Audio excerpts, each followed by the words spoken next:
नमस्कार. आज आपण एका अतिशय रंजक विषयावर चर्चा करणार आहोत. आपण नुसतं पाठांतर न करता चक्क तार्किक अनुमानाचा म्हणजे लॉजिकचा वापर करून खऱ्या जगातलं एक कोडं सोडवणार आहोत.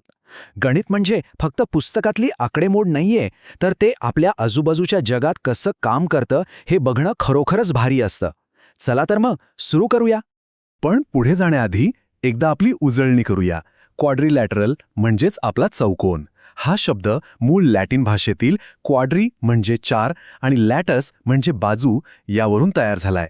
सोप्या भाषेत सांगायचं तर कोणतीही चार बाजू असलेली आकृती म्हणजे चौकोन. बस एवढीच आपली आजची बेसिक कन्सेप्ट आहे. आता वळूया आपल्या मुख्य प्रश्नाकडे. एका सुताराला लाकडाच्या दोन पातळ पट्ट्या वापरून एक अगदी परफेक्ट आयताकृती फ्रेम बनवायची आहे. ह्या दोन पट्ट्या आतल्या फ्रेमचे कर्ण किंवा डायगनल्स म्हणून काम करतील. आता गंमत अशी आहे की त्याच्याकडे आधीपासूनच 8 सेंटीमीटरची एक पट्टी आहे. आता बाहेरची फ्रेम अगदी अचूक आयतच बनायला हवी, यासाठी दुसऱ्या पट्टीचे गुणधर्म नेमके काय असावेत हेच तर आपल्याला शोधायचंय.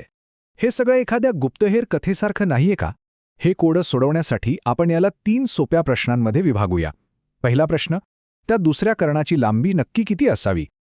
दुसरा, या दोन कर्णांचा छेदनबिंदू म्हणजे इंटरसेक्शन पॉइंट कुठे असावा? आणि तिसरा, या दोन कर्णांमधला कोन किंवा अँगल किती असावा? या 3 प्रश्नांची उत्तरे मिळाली की आपलं काम झालं. चला आपल्या पहिल्या क्लूकडे जाऊया. आपल्याला हे आधीच माहीत आहे की आयताच्या समोरासमोरील बाजू समान असतात आणि चारही कोन बरोबर 90 अंशांची असतात. आता जेव्हा आपण या कर्णांमुळे तयार झालेल्या दोन मोठ्या त्रिकोणांची तुलना करतो ना, तेव्हा बाजू कोन बाजू एकरूपतेच्या नियमानुसार हे दोन्ही त्रिकोण अगदी तंतोतंत जुळतात. याचाच अर्थ असा की सुताराची ती दुसरी लाकडी पट्टी सुद्धा बरोबर 8 सेंटीमीटर लांबीचीच असायला हवी. एकदम सिंपल. म्हणजे थोडक्यात काय, तर आपला पहिला सुगावा आपल्याला मिळालाय. आपले दोन्ही कर्ण अगदी समान लांबीचे म्हणजेच 8 सेंटीमीटरचे असायला हवेत. हे आता 100% फिक्स झालंय.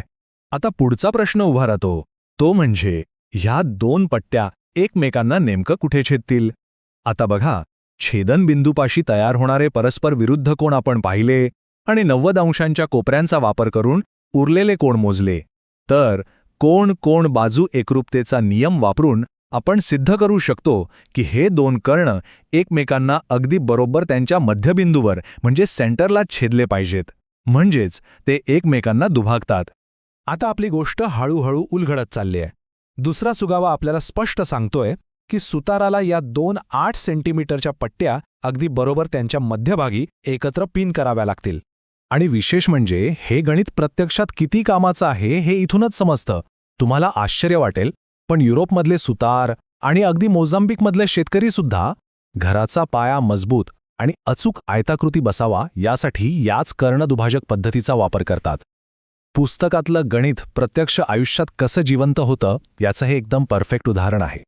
आतापर्यंत आपण पाहिलं की पट्ट्या समान लांबीच्या आहेत आणि त्या एकमेकांना दुभागतात. पण समजा आपण या पट्ट्या थोड्या फिरवल्या आणि त्यांच्यामध्ये 60 अंशांचा किंवा एखादा माहीत नसलेला एक्स कोन ठेवला, तर बाहेरच्या आकाराचा काय होईल? हा मधला कोन खरोखरच मॅटर करतो का? यावर थोडा विचार करूया. समजा त्या दुभागलेल्या कर्णांमधला कोन एक्स आहे. आता आतमध्ये तयार झालेल्या समद्विभुज त्रिकोणांच्या पायाच्या कोणांची आपण गणना केली आणि त्यांची बेरीज करून बाहेरच्या कोपऱ्यांचं माप काढलं, तर एक भारी गोष्ट समोर येते. गणिताच्या नियमानुसार आपण हे सिद्ध करू शकतो की कर्णांमधला तो छेदणारा कोन एक्स कितीही असला तरी आपल्या फ्रेमचे बाहेरचे कोपरे नेहमी गणितानुसार बरोबर 90 अंशांचेच भरतील. म्हणजे फायनली आपण हे रहस्य सोडवलंय. फक्त 2च गोष्टी ठरवल्याने. एक म्हणजे कर्ण समान लांबीची असणे आणि दुसरं ते एकमेकांना दुभागणे. आपण अक्षरशः बाहेरील कडांना प्रत्येक वेळी एक परिपूर्ण आयत तयार करण्यासाठी भाग पाडतो. आतील कोण कोणताही असला तरी आपला आयत तयार होणारच. आता मजा बघा.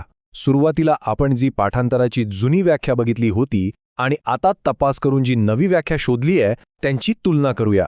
जुनी व्याख्या सांगते की सर्व कोण 90 अंश आणि समोरासमोरील बाजू समान असलेला चौकोन म्हणजे आयत. पण आपली ही नवीन आणि स्मार्ट व्याख्या काय सांगते? ज्या चौकोनाचे कर्ण समान असतात आणि ते एकमेकांना दुभागतात तो चौकोन म्हणजेच आयत. कसं वाटतंय? इथेच खरा फरक दिसून येतो. फक्त निरीक्षण करून अंदाज बांधणं आणि पक्क्या लॉजिकचा वापर करून एखादी गोष्ट सिद्ध करणं.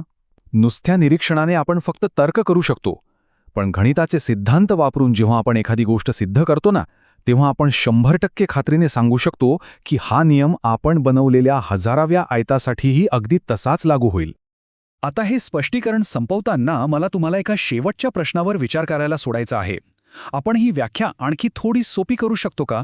विचार करा, असा एखादा चौकोन असणं शक्य आहे का ज्याचे चारीही कोन 90 अंशांचे आहेत, पण समोरासमोरील बाजू मात्र समान नाहीत?